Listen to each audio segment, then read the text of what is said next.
7h e qualquer coisa, além de 31 minutos. Bom dia, bom dia! Eu sou Ricardo Boechat, é a Band News FM. Nós vamos ficar juntos até as 9h, qualquer coisa da matina, com as principais notícias nacionais, internacionais, galácticas.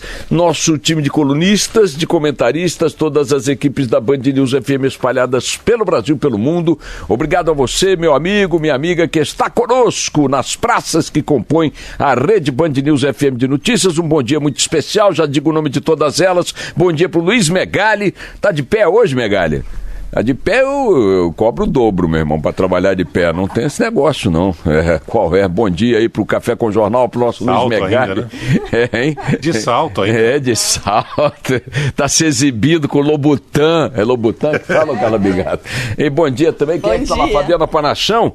Isso. Bom dia pra Fabiana Panachão e pra toda a equipe do Band News TV. Bom dia Porto Alegre, bom dia Curitiba, Rio de Janeiro, São Paulo, Vitória, Belo Horizonte, Brasília, Salvador, João Pessoa, Fortaleza, Manaus, Tampa, Orlando, Miami. Pronto? Pronto, então tá. Olha, deixa eu falar rapidamente aqui algumas coisinhas. Ontem eu fui aqui a uma casa de eventos em São Paulo com a minha doce Verusca, assisti à entrega dos prêmios de brasileiros do ano pela Editora 3. A Editora 3 edita a Isto É Dinheiro, outras publicações, uma editora tradicional com antiga tradição aí nas publicações de jornalismo brasileiro, e faz a cada ano essa solenidade que é sempre muito concorrida e de entrega do título de Brasileiros do Ano em várias categorias. E ontem eu fui para participar mais uma vez, assisti. Ano passado tive o prazer, a honra de receber um desses títulos de destaque na área de comunicação. Ontem o premiado nessa categoria foi o Luciano Huck. Voltou a falar do que foram aí os últimos meses de dilemas. Aliás, preciso fazer aqui levei uma bronca ontem da minha doce Verusca, baixinho, quando o Luciano estava discursando. Aliás, mandar um abraço para ele, porque eu dei a notícia aqui, comentei a notícia aqui de uma publicação americana, uma revista americana, cuja capa, inclusive, eu vi na internet e tal, que estimava ser o Luciano Huck o apresentador de TV mais bem pago do mundo, em função não só de suas receitas como apresentador, mas também por suas atividades empresariais e ganhos no campo da publicidade, da propaganda e tal. Como o Luciano Huck é uma figura que é vitoriosa no que faz, não me pareceu nem um pouco estapafúrdio que se tivesse essa posição nesse ranking. Repito, somando o que ganha como apresentador e em outras atividades em que está envolvido. Ele que é empresário e tem várias atividades paralelas e tal. Mas a Verusca me disse ontem que, olha, essa notícia é fake, essa revista não existe e tal. Então quero pedir desculpas aos ouvintes e ao Luciano Huck. A notícia era até positiva, colocando num grau de ganhos que ele até merece em relação aos demais no mundo, mas segundo ela, a revista estava lá com a reportagem, com tudo, mas é invenção, coisa incrível, cara, incrível. Bom, enfim, então o Luciano recebeu esse título e o destaque do ano, mais uma vez, foi o juiz Sérgio Moro.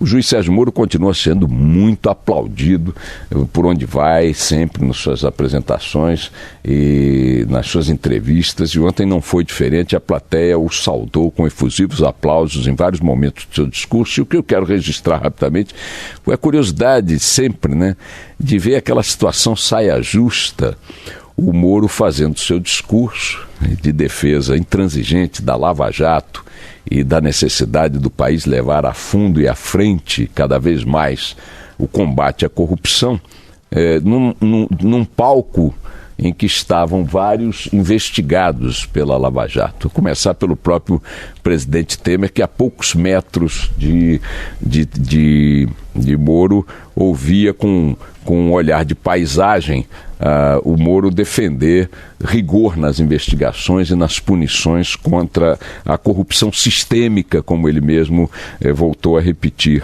Estavam no palco também outros investigados, Eunício Oliveira, Moreira Franco, enfim... Meirelles. Hein? O Meirelles está investigado também na Lava Jato. Não, estava lá. Não, estou falando dos que estavam com ar de paisagem enquanto o Sérgio Moro se pronunciava diante da ovação da plateia a cada referência à necessidade de levar à frente e aprofundarmos as manifestações. E aí ele colocou algumas questões ali que, mais uma vez, focam na preocupação maior do Ministério Público e também daqueles juízes. Fez elogios aos demais juízes que estão atuando nas operações contra a corrupção. Foram muito aplaudidos também, o juiz o Badisley, né, de Brasília, e o juiz Bretas, do Rio de Janeiro. Foram dois que agora eu me lembro dele ter citado. E aí falou de duas coisas. O seguinte: olha, em algumas questões nós não podemos aceitar recuos. E incluiu entre essas questões a necessidade de se manter a decisão do Supremo que determina a prisão de condenados em segunda instância.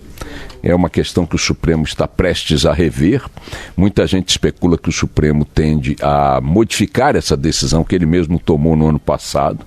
Essa decisão determina que um réu condenado em segunda instância passa a cumprir a pena e a cuidar das suas apelações preso, a pena começa a ser cumprida, e não mais nesta situação que nós conhecemos aqui no Brasil, em que o cara é condenado em segunda instância, continua solto, não começa a cumprir pena e os processos se arrastam indefinidamente para todo e sempre, com prescrição dos crimes, prescrição de penas e tal. Está aí o Paulo Maluf, que não nos deixa mentir, considerado um dos maiores corruptos de sua era e talvez de todos os tempos, que jamais passou para valer um dia cumprindo pena atrás da prisão, e os crimes todos prescrevendo, caindo, a idade vai chegando, a legislação o favorece e por aí vai. Então ele ontem defendeu a necessidade de que o Supremo preserve, até disse que acredita que o Supremo, com sua sensibilidade à realidade nacional, preservará essa decisão. Frase ontem do juiz Sérgio Moro. E na sequência também disse que é fundamental acabar-se com o foro privilegiado. Ele não disse acabar-se, disse reduzir, modificar e tal. E aí foi o momento em que teve mais aplausos para ele, foi quando ele disse o seguinte: quero declarar aqui que, como juiz, eu detenho o foro privilegiado. Mas eu não quero esse privilégio. Eu abro mão desse privilégio. Não quero isso para mim. E aí a plateia veio abaixo. Sensacional a cara de paisagem dos políticos sentados ao palco há poucos minutos. E um detalhezinho bobinho, mas que eu achei curioso. No ano passado, o Moro também recebeu o prêmio e eu estava entre os premiados e pude observar isso muito bem, melhor ainda do que ontem. Eu estava no palco, portanto. Então, logo ele terminou o discurso, todos começaram a aplaudir. Eu me levantei imediatamente, comecei a aplaudir e muitas outras pessoas fizeram o mesmo na plateia, e no palco também alguns homenageados fizeram. Os políticos, não sei se não se deram conta ou o que foi, mas o fato é que relutaram. O Temer foi o último a levantar para aplaudir de pé o Sérgio Moro. Isso no ano passado. Ontem ele foi um dos primeiros. Temos a sonora do Sérgio Moro falando aí da questão do foro privilegiado. Ouçam aí rapidamente, vai lá. Todas as pessoas devem ser tratadas como livres e iguais perante a lei. Não se justificam privilégios concedidos às autoridades mais poderosas. Seria relevante ou a eliminação completa ou a redução significativa do foro privilegiado. Eu, como juiz, também sou detentor desse foro privilegiado e eu não vejo nenhum problema em que ele seja retirado dos juízes. Não quero esse privilégio para mim. Pronto, tá aí, Sérgio Moro, sem tirar nem pôr, muito aplaudido ontem mais uma vez na entrega do Prêmio Brasileiros do Ano pela Editora 3. Estava lá, pude ver, foi realmente uma solenidade muito bacana com essas curiosidades todas. Os demais homenageados também muito aplaudidos, alguns deles. Quem fala, meu querido Barão? Não, pode continuar, o Barão está fazendo a linguagem dos sinais aqui, eu não sabia se era Daqui a pouco a gente vai dar informação. Quero fazer um registro, o menino João Paulo Barreira, esse menino ganhou um prêmio, tem 7 anos, um garoto, ganhou um prêmio da NASA por um livro que escreveu sobre exploração espacial. E fez um discurso muito bonitinho, com 7 anos de idade, vou te contar, encarou a plateia, botaram um púlpito ajustado à altura dele, com a bancadinha e tal. Os demais vencedores, Alan Ruschel, sobrevivente da tragédia da Chapecoense, ganhou o prêmio no destaque do ano, o brasileiro do ano no esporte. A Isis Valverde e a Juliana Paz, homenageadas também com os prêmios pela sua atuação na área da cultura. O João Carlos Martins também, nosso querido maestro João Carlos Martins. O ACM Neto, prefeito de Salvador, também recebeu o prêmio. A Milu Vilela, pela área cultural, aliás, a Milu foi pela área cultural, pela Itaú Cultural, né? O Luciano Huck, já falei, comunicação. Sérgio Moro, Henrique Meirelles, na área da economia. Esses foram os homenageados ontem, com os seus discursos e seus méritos, e quem quiser com suas falhas também entender dessa maneira. Bom, Vala Barão. Vamos continuar com aqui uma informação importante, Boechat? Vamos, por favor. Em 20 minutos, tudo pode mudar. Quem lembra das cenas dramáticas da invasão da Rocinha, no período que nós estávamos ali no Rock in Rio, vocês vão se lembrar, já tem alguns meses, vai lembrar que os protagonistas daquela história eram o Rogério 157, bandido que dominava a Rocinha naquele período, e seu antigo chefe e parceiro, como é que chama? A Luísa Mutoni vai falar. Como é que chamava aquele vagabundo da Rocinha que está preso já? Ela vai dizer. E agora prenderam esse 157, a Luísa Mutoni, tem os detalhes aí do Rio de Janeiro. Luísa Mutoni.